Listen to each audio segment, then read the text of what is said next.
চিনতে পারবে। তো রিলেটিভ নটাঙ্কি সব বেরিয়ে যাবে।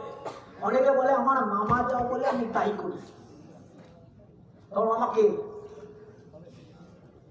আমারও মামা ছিল, আমাকে একদিন বলছিল সব ফালতু কাজ ছেড়ে দে। আর ছেড়ে দেবো, যাও।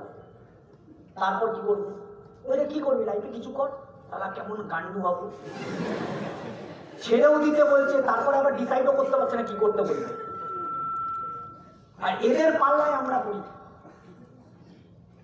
ওকে গান্ডু না, আমরা গান্ডু। কি ডেঞ্জারাস পাবলিক এরা, নিজেও কনফিউজ। আমাদের একটা ছেলে লাইফে কিছু করতে চাইছে, মোটিভেট কর, ডিমোটিভেট করে দিচ্ছে সঙ্গে সঙ্গে। এরা ফালতু কাজ, তোর দ্বারা হবে। এখানে অনেক কথা বলতে হয়, অনেক স্কিল লাগে, অনেক মানুষের সাথে কথা বলতে হয়, তুই পারবি না। আরে ভাই ওকে করতে তো দাও, দিক না 2 বছর। এত বছর পড়াশোনা করে তো নষ্ট করেছে টাইম, এ দিক না 2 বছর 3 বছর। তারপর যদি না হয়, চাকরি তো আছেই, চাকরি তো বাড়িয়ে যাচ্ছে না। মামাটা বলে দিচ্ছে ডাইরেক্ট। মামাগুলো কি গাম্ভীর্য, বাড়িতে এসে সেনাগিরি চালু। আমরা হয়তো করতে পারিনি অবশ্য, আমরাই গাম্ভীর্য ছিলাম। আমরা সেনা কিন্তু ছিলাম প্রথম থেকে। আমাদের কি হয়েছে, টাপি মেরে বেরিয়ে যাবে, আমরা সহ্য করে নেবো, এরকম পাবলিক ছিলাম না আমরা। আমার 2 ভাই ডেঞ্জারাস ছিলাম প্রথম থেকে।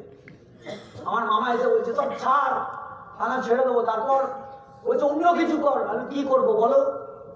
বলছে দেখ খোঁজ। আমি খুঁজবো না, তুমি খুঁজে দেবা। বলছে ছোট থেকে শুরু কর। আমি কি ছোট থেকে শুরু করবো বলো? ধূপকাঠি বিক্রি করবো, কি করবো? বলছে ছোট থেকেই বড় হওয়া যায়। আমি হ্যাঁ, 5 তলায় ওঠা যায় তখন যদি 5 তলা অব্দি সিঁড়ি থাকে, নাহলে ওঠা যায় না। তো ডায়লগ করে লাভ নেই।